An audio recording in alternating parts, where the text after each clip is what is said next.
ఒక అబ్బాయి రష్యా దేశంలో చిన్నప్పుడు వాళ్ళ నాయన యుద్ధానికి వెళ్ళాడు. అప్పుడు వరల్డ్ వార్ జరిగే సమయంలో యుద్ధానికి వెళ్ళాడు. చిన్న పిల్లోడు వాళ్ళ నాయన చూశాడు. కానీ ఇప్పుడు వాడు పెరుగుతున్నాడు, వాళ్ళ నాయన మాత్రం యుద్ధంలోనే ఉన్నాడు. ఆ టైంలో ఫేస్బుక్లు లేవు, ఆ టైంలో స్కైప్ లేదు, ఆ టైంలో ఫోటోలు మాత్రమే ఉండేవి. ఆ ఫోటో అక్కడ నుంచి పంపిస్తే వచ్చే వరకు ఎన్నో రోజులు పట్టేది.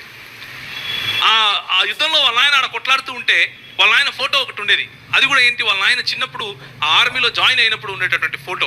ఆ ఫోటో చూసి వాడు చిన్నపిల్లోడు అనుకుంటుంటాడు, అబ్బా మా నాయన ఇట్లుంటాడా, మా నాయన నెత్తి మీద ఏదో టోపీ ఉందే, టోపీ తీసేస్తే ఆయన జుట్టు ఎట్టుంటుందో, ఉంగరాల జుట్ట చక్కగా ఉంటుందా, మా నాయన అద్దాలు పెట్టుకున్నాడు, అద్దాలు తీసేస్తే మా నాయన కళ్ళు ఎట్లుంటాయో, మా నాయన కళ్ళు నా కళ్ళ మాదిరే ఉంటాయా, నేను మా నాయన మాదిరే ఉండానా లేదా అని ఆలోచిస్తూ ఉంటాడు.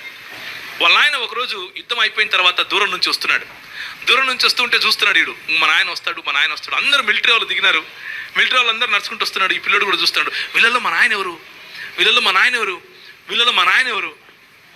రోజు చూసేటటువంటి ఆ ఫోటోని పెట్టుకుంటున్నాడు, చూస్తున్నాడు, ఫోటో చూస్తున్నాడు, వాళ్ళని చూస్తున్నాడు. టక్కని పోయి కనుక్కొని వాళ్ళ నాయన కరుచుకున్నాడు. వాళ్ళ నాయన కరుచుకుని ఎత్తుకుని నా కొడుకు నా దగ్గరికి వచ్చినాడని చాలా సంతోషించాడు. దీన్ని ఏమంటారంటే desire to see your father. నీ తండ్రిని చూడాలి, నీ తండ్రిని తెలుసుకోవాలి, నీ తండ్రికి దగ్గరగా ఉండాలి అనేటటువంటి కోరిక, ఆశ, దాన్ని ఆరాధన అంటారు.